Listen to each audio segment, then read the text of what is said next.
Our next lesson is about arithmetic algorithm. Algorithm or calculations have always been the expertise of Indians even before decimal place value system was fully developed. This is clearly seen in the work of Aryabhata in his book Aryabhatiya. He presented methods in calculating square and cube roots in his book Aryabhatiya. It is stated in the Sanskrit verse Stanza 2.5. One should divide the second non-cube place by 3 times the square of the root of the cube. The square of the quotient multiplied by 3 and the former quantity should be subtracted from the first non-cube place, and the cube from the cube place. In the book of Victor J. Cutts, he illustrated the procedure by calculating the cube root of 12,977,875, and the computation is shown here. Please note of the position of the numbers in second non-cube place, first non-cube place, and cube place. They are our guides so we can follow the statement stanza 2.5 written by Aryabhata in his book Aryabhatiya in calculating cube roots. Now that we know the position of the numbers where the location of the cube place, second non-cube place, first non-cube place, I can now illustrate to you or show to you the procedure step by step in Aryabhata's stanza 2 paragraph 5. So the first step here is to write the given number. This given number is in the book of Victor J. Cutts, as he also illustrated the procedure by calculating the cube root based on Aryabhata's statement in stanza 2 paragraph 5. So the given problem is finding the cube root of 12,977,875.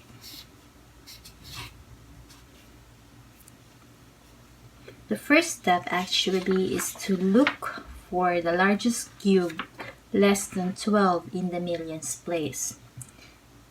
So the millions place is in 12, and the largest number or the largest cube less than 12 is 8, because 8 is equal to 2 cubes.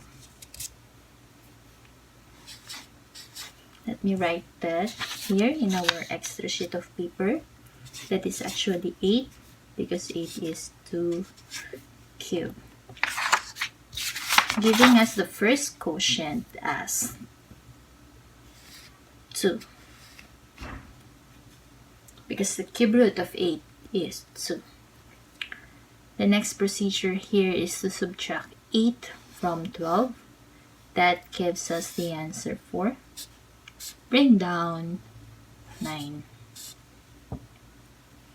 leaving 49 in the second non-cube place. Now that 49 is in the second non-cube place, we can now refer to stanza 2, paragraph 5 for the next step, and it says 1 should divide the second non-cube place by 3 times the square of the root of the cube.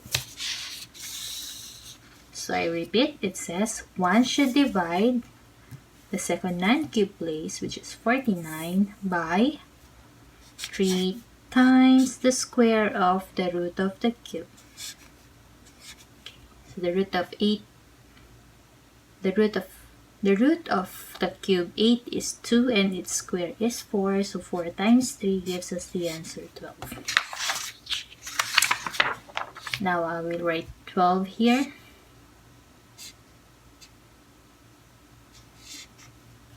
"49 divided by 12 is actually 4.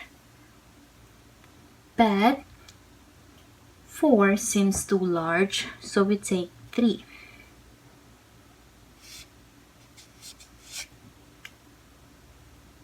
After that, we multiply 3 by 12, and that gives us the answer 36.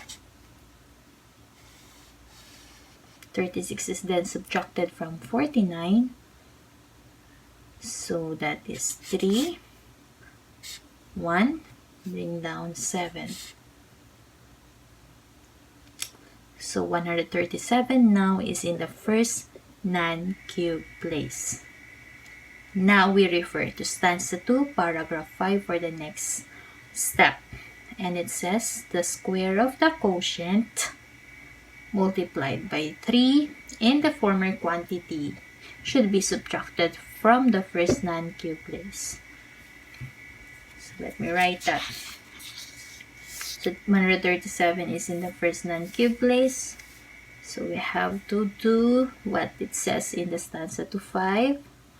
The square of the quotient, because our recent quotient is actually 3. Okay. 3 square.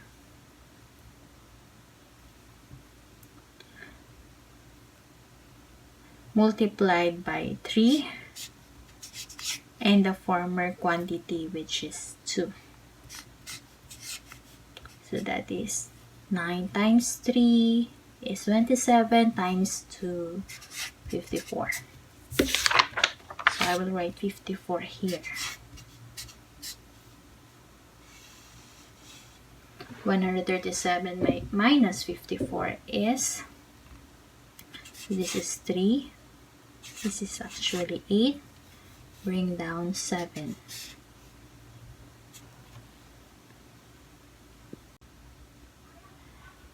Now that 54 is subtracted from 137, leaving the answer 837 in the cube place, we now refer to the last statement for stanza 2, paragraph 5, or stanza 2-5 that says, and the cube from the cube place, that is to subtract the cube from the cube place.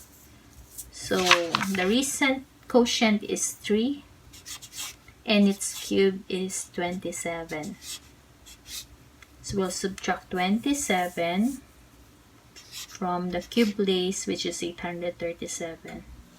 That gives us the answer 0, 1, 8. Bring down 8. So the answer there is 8108. That is in the second non-cube place. Now we refer again to stanza 2-5 for the next step. Stanza 2, paragraph 5 says, one should divide the second non-cube place, this one, 8108, by 3 times the square of the root of the cube. So 3 times the square of the root of the cube. So we have 27, or 23 rather, that's our previous quotient. It's a square. That gives us the answer 1587.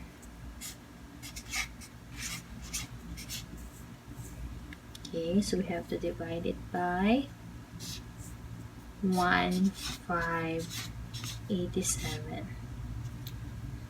So 8108 divided by 1587 gives us the answer approximately equal to 5.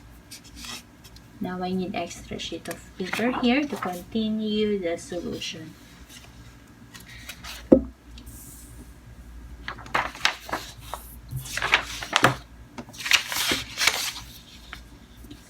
Okay.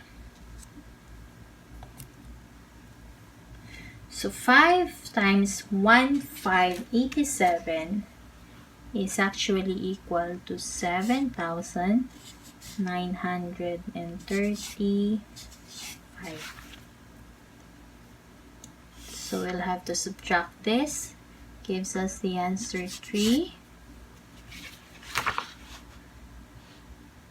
7, and 1. Bring down the last number, or second to the last rather, which is equal to 7. Okay. Now that 1737 is in the first non-cube place, we follow the procedure written in stanza 2.5 for the first non-cube place. And it says the square of the quotient multiplied by 3 and the former quantity should be subtracted from the first non-cube place. So what's the square of the quotient? So our quotient is actually 5. So that is 5 square times, it says multiplied by 3 times 3, and the former quantity 23, 2 and 3. So we just need to know the product of the square of the quotient times 3 times the former quantity 23 gives us the answer 1725. 1725. 1725. Now we subtract 1725 from 1737. That gives us the answer 2, 1. Bring down the last number here, 5. Leaving 125 in the cube place. For the cube place, we'll just have to subtract this number. We'll subtract a number, and that number we'll get from the stanza 2 paragraph 5, and says the cube from the cube place. So the cube of 5, our recent quotient, is actually 125. We'll subtract it from the cube place. That gives us the answer 0. Therefore, the cube root of 12,977,875 is 235. That's 235. You can check this using your calculator. Thank you for listening.